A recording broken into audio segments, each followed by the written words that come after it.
కస్తూరికా కుంకుమ చర్చితాయై చితారజః ప్రజ్ఞ విచర్చితాయ కృతస్మరాయై వికృతస్మరాయ నమః శివాయై చ నమః శివాయ.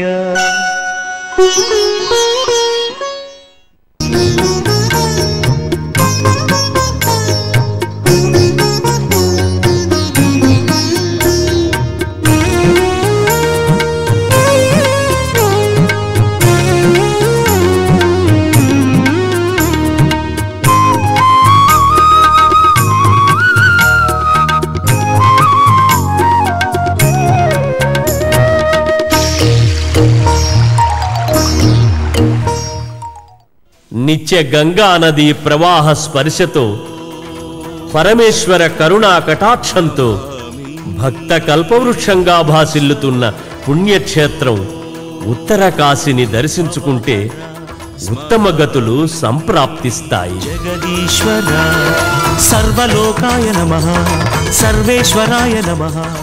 ఉత్తర కాశీ పుణ్యక్షేత్రాన్ని అందలి దివ్యమైన ఆలయాలను దర్శించుకొని అక్కడి నుంచి లంక చెట్టి భైరాన్ ఘాట్ మీదుగా మనం గంగోత్రికి బయలుదేరుతున్నాం.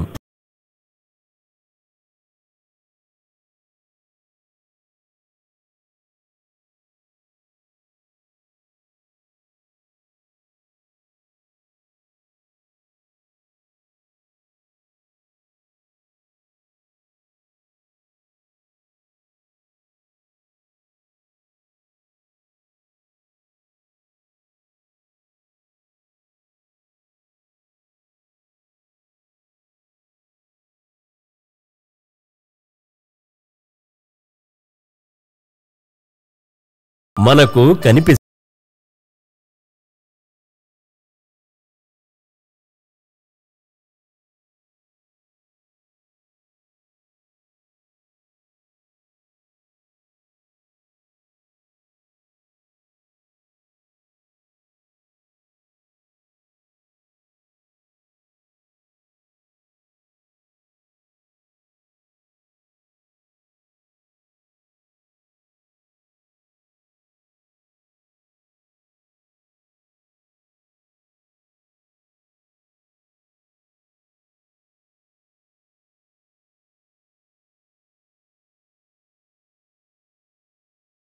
భైరాన్ ఘాట్ నుంచి 10 కిలోమీటర్లు, లంక చెట్టి నుంచి 11 కిలోమీటర్ల దూరంలోనూ ఉంది గంగోత్రి ధామ్.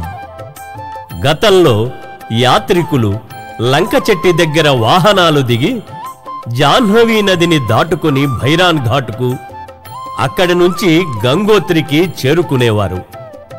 ఇటీవలి కాలంలో జాహ్నవీ నది మీద వంతెన నిర్మించడం వలన వాహనాలలో భైరాన్ ఘాట్ మీదుగా సరాసరి ఇప్పుడు గంగోత్రి దాకా వెళ్ళవచ్చు.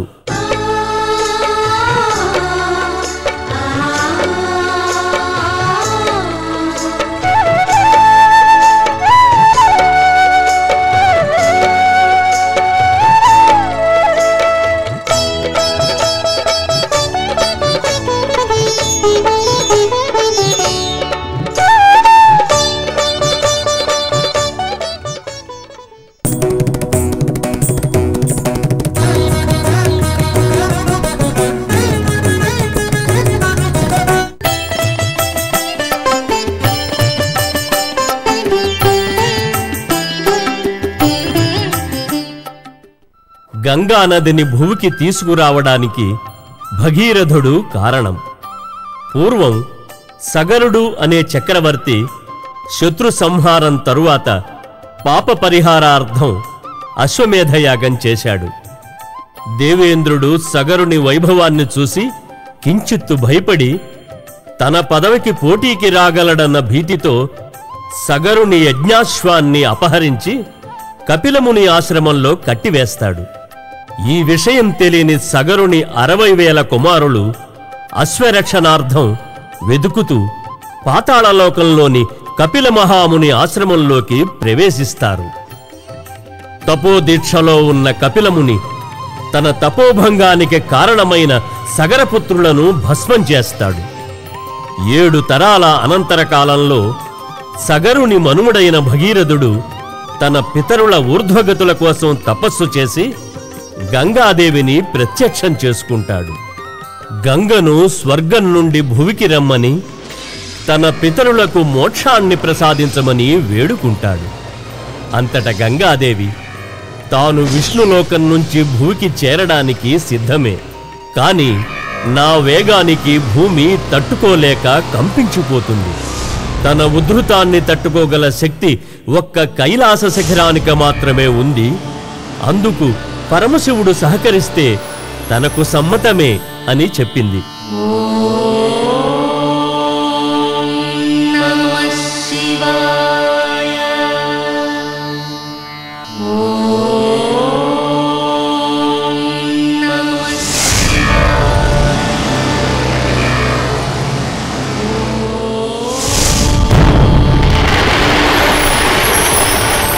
భగీరథుని కోరిక మేరకు శివుడు గంగను తన జటాజూటాలలో బంధించి 7 పాయలుగా మెల్లగా భూమి మీదకి వదిలినట్లు అలకనంద అంటారు.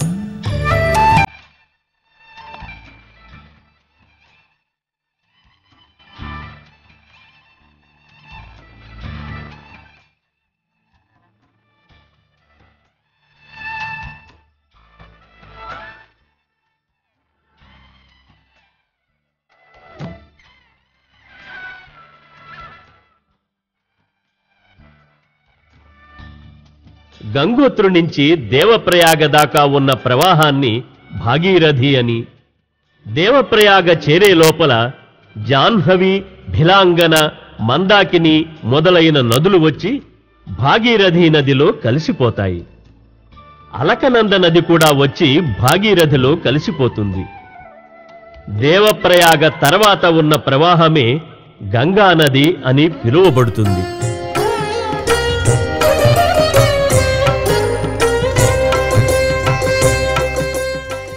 కాని గంగోత్రులో ఉన్న ఈ ప్రవాహాన్ని మాత్రం కేదార్ గంగా అంటారు.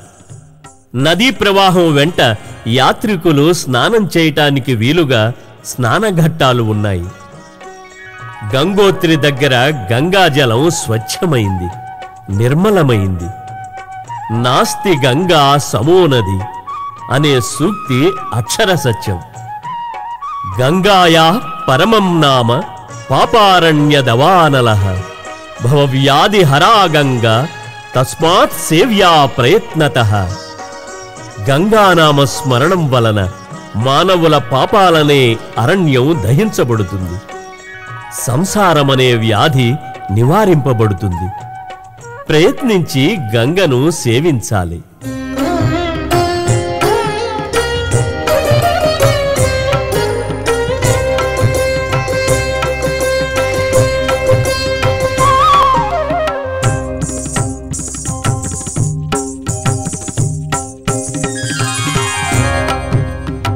అర్చకులు రావల్హరి సంవాల్ ఆలయ విశేషాలు వివరిస్తూ, भगीरथ तपस्थानम त्रिशलोकेषु विश्रुतम इदम भूलोक वैकुंठम मिति जानहि नारद।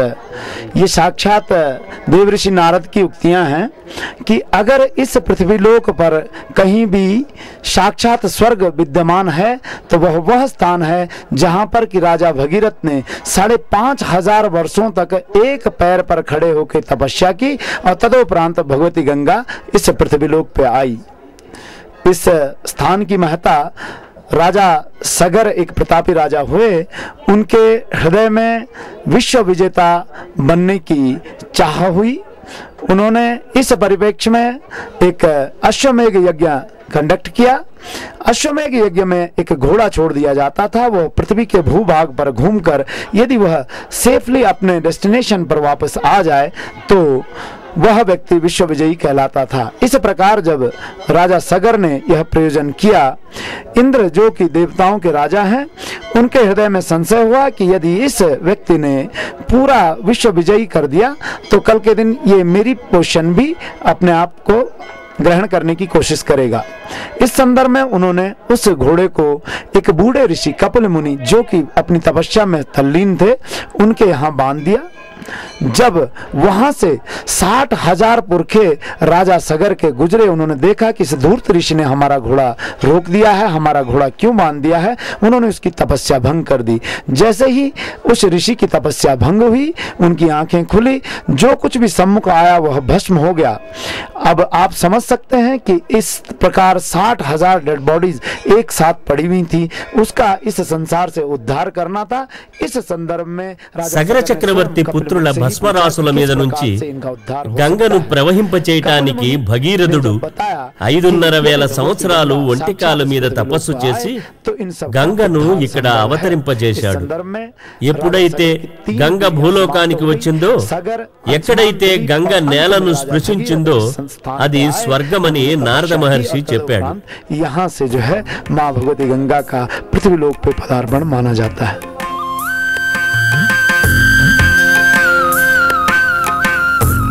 గంగోత్రి ఆలయం ధవళవర్ణ సంశోభితమై అలరారుతూ ఉంటుంది. ఆలయం వెనుక ఎత్తైన కొండలు,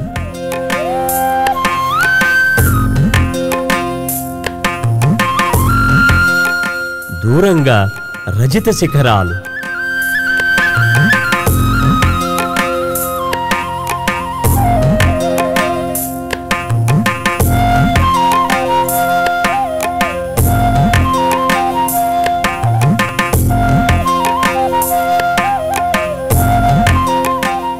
సముద్ర మట్టానికి 3,140 మీటర్ల ఎత్తులో ఉన్న ఈ ప్రధాన ఆలయంలోకి ప్రవేశించగానే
గంగోత్రి ఆలయాన్ని 19వ శతాబ్దపు ఆరంభంలో మొదటగా జనరల్ అమర్ సింగ్ థాపా అనే నేపాలీ సైనికాధికారి నిర్మించాడు.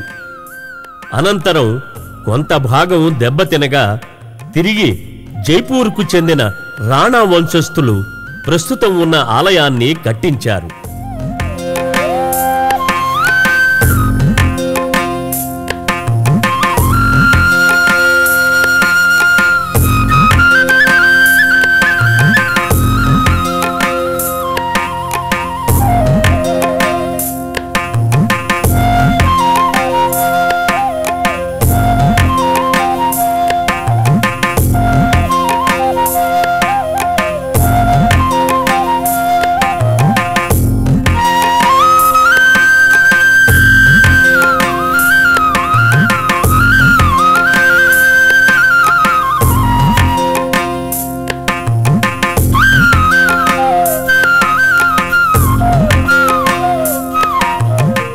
గంగోత్రి దగ్గర గంగా నది 50 అడుగుల వెడల్పుతో ఉరవళ్ళు పరవళ్ళు త్రొక్కుతూ ప్రవహిస్తుంది.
పుట్టుక గాని గంగ భూమికి దిగిన స్థలం గాని ఈ గంగోత్రి కాదు. ఇక్కడి నుంచి 18 కిలోమీటర్ల దూరంలో ఉన్న గోముఖ్ అనే చోట గంగ నేల మీదకు దిగింది అని కొందరు అంటారు.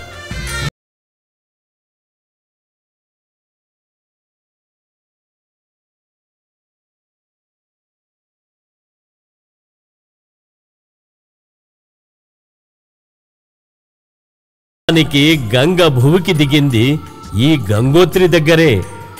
అయితే మానవులలో పాపం పెరిగిపోయిన కొద్దీ గంగామాత కొద్ది కొద్దిగా వెనుకకు జరిగిపోతూ ఉన్నదట. అలా ఈ కలియుగం ప్రారంభమైన నాటి నుంచి కొంచెం కొంచెంగా వెనుకకు జరగటం మొదలుపెట్టి ఇప్పటికీ గోముఖ్ అని పిలువబడే చోటు వరకు జరిగిందట.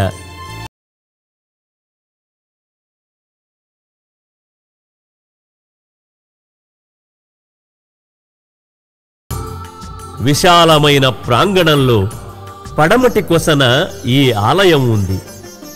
ఆలయం లోపల ముందు భాగంలో నడవా వంటి మండపం, లోపల 3 గర్భగృహాలు, మధ్యలో ఉన్న దానిలో ప్రధానమైన గంగామాత విగ్రహమూర్తి దయతో దర్శనమిస్తుంది.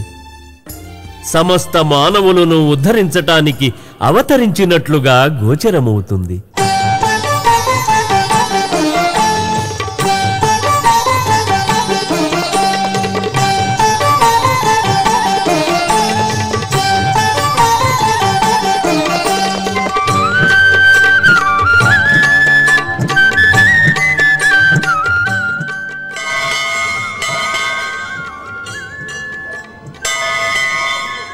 గంగామాత ఆలయం మధ్యాహ్నం 1 గంట నుంచి 2 గంటల వరకు మాత్రమే మూసి ఉంటుంది.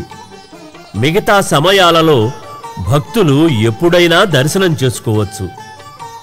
ఇక్కడ కూడా దీపావళికి మరుసటి రోజున ఆలయాన్ని మూసివేసి మరల వైశాఖ మాస అక్షయ తృతీయ నాడు ఆలయాన్ని తెరుస్తారు.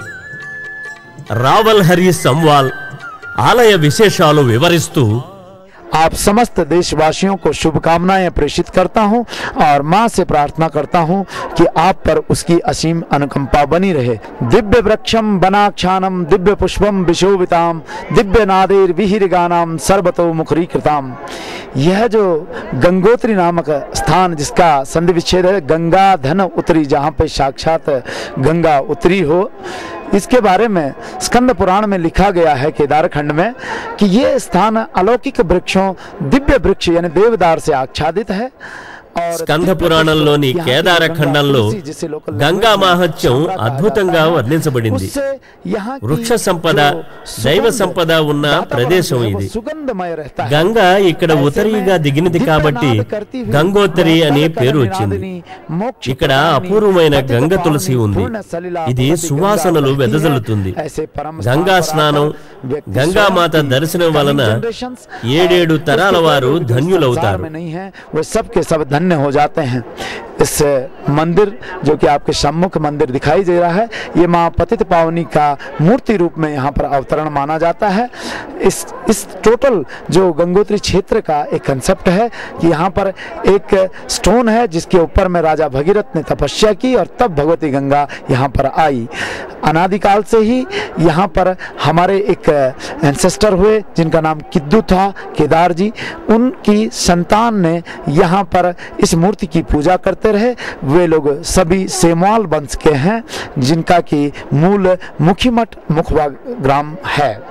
उन लोगों ने एक आगे चलकर एक ट्रस्ट का फॉर्मेशन किया जिस ट्रस्ट का नाम श्री 5 मंदिर समिति गंगोत्री कहा गया।